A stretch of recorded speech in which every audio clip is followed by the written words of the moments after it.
Welcome to IIT Bombay, one of India's premier academic institutions. IIT has several state-of-the-art laboratories, and safety is a priority for us. So we have made a series of videos highlighting how to be safe. This video is about fire safety. A laboratory has many potential sources which can cause a fire. A fire can disrupt research activities, cause property damage, and can endanger lives. In this video, we will discuss about the elements of fire, classification of fires, causes and prevention of fires, types and usage of fire extinguishers, action to be taken in case of fire. For a fire to start, the following elements are essential: fuel, oxygen, heat. These elements in the right quantities starts a chemical reaction that sustains the fire. Let us see how these elements start a fire. A flammable solvent beaker was stored near a hot plate. It was knocked over the hot plate. The hot surface ignited the solvent. We will now see some common fuels present in laboratories. Fires caused by wood, paper, plastics, and rubber are classified as Class A fires. Flammable liquids are commonly used in research laboratories. These are classified as Class B fires. Fires caused by flammable gases like hydrogen, methane, etc. come under Class C fires. Metallic fires are classified as Class D fires. Examples are sodium and potassium. We will now discuss about the sources of ignition. Open flames can easily ignite flammable vapors and other combustibles. Hot surfaces can be a potential ignition source in a laboratory. You will be handling flammables and oxidizers in the laboratory. If they mix during handling or storage, it can cause a fire or explosion.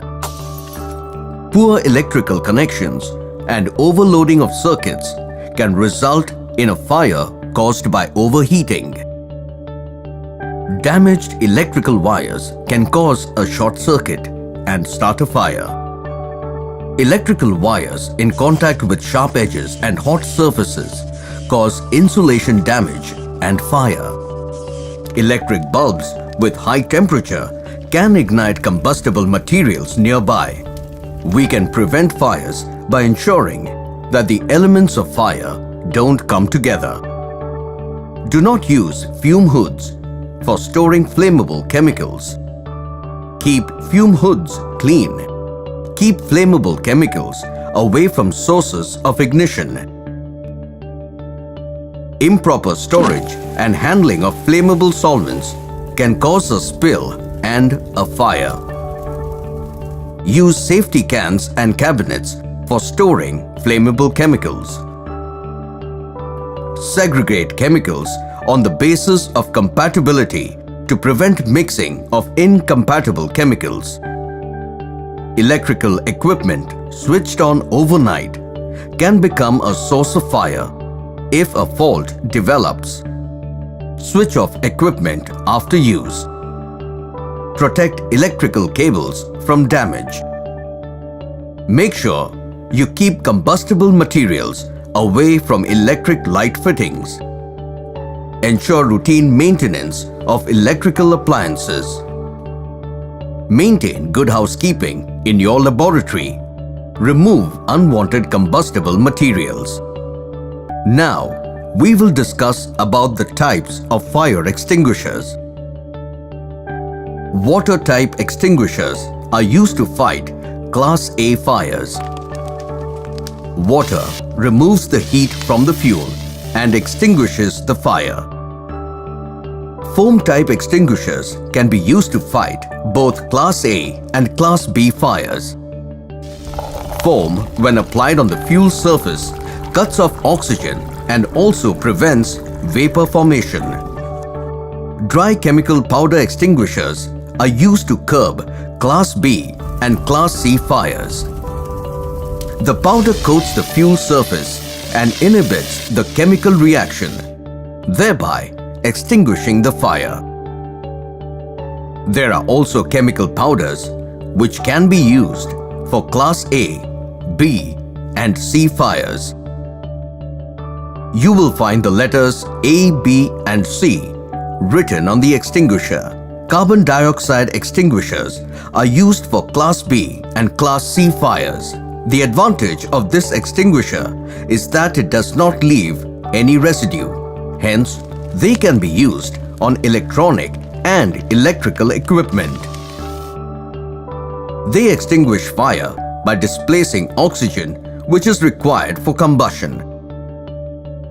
When fighting fire, do not use water-type or foam extinguishers on live electrical equipments, as this can cause electrocution. Metallic fires can be very tricky to handle. Use special dry powders or dry sand to curb them. We will now see how to operate a fire extinguisher. Make sure you use the right extinguisher. Remove the locking pin. Aim the nozzle at the base of the fire and squeeze the lever. Sweep the nozzle moving ahead. If the extinguisher is of a knob type, you have to remove the locking pin and press the knob down for activation. For operating a carbon dioxide extinguisher, remove the locking pin.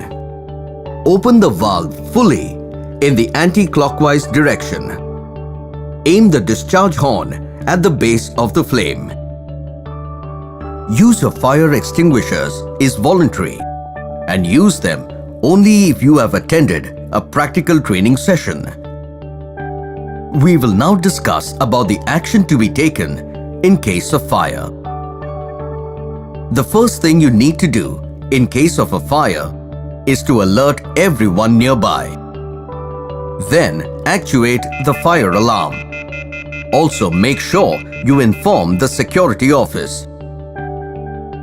The contact numbers of the quick response team must be displayed in the laboratory.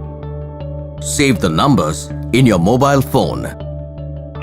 If you hear the fire alarm or if you are given instructions, evacuate the building and assemble at the designated assembly point. Do not re-enter the building until you are asked to do so. Fight a fire only if it is localized and small. Evacuate the area if the fire has spread or if you find that the room is filled with smoke. While fighting a fire, make sure that there is an exit behind you so that you can escape if the fire spreads fast. While you evacuate the room, close the door behind you. This confines the spread of fire and smoke. Make sure that you do not lock it. Do not use the lift during a fire, as it can fail and trap you midway. Smoke can also spread into the lift. Use the stairways while evacuating the building. Ensure that switchboards are labeled. High-rise buildings have refuge areas. If you have difficulty in exiting the building during a fire, wait in the refuge area. In case of fire, smoke can quickly fill the stairway. Smoke contains toxic gases and it will obscure vision, preventing escape of occupants. Make sure the fire doors are always kept closed. Never lock or obstruct emergency exits. Keep passages and stairways clear of obstructions. Do not park your vehicle obstructing fire hydrants and roads around the building. This can hinder the movement of fire appliances and delay firefighting. Let us now summarize before we conclude. we discussed about sources of ignition. Emphasis must always be on prevention of fires. Prompt use of the right type of fire extinguisher can limit damage and save lives. Be aware of emergency procedures and be prepared for dealing with emergencies. Thank you for watching and stay safe.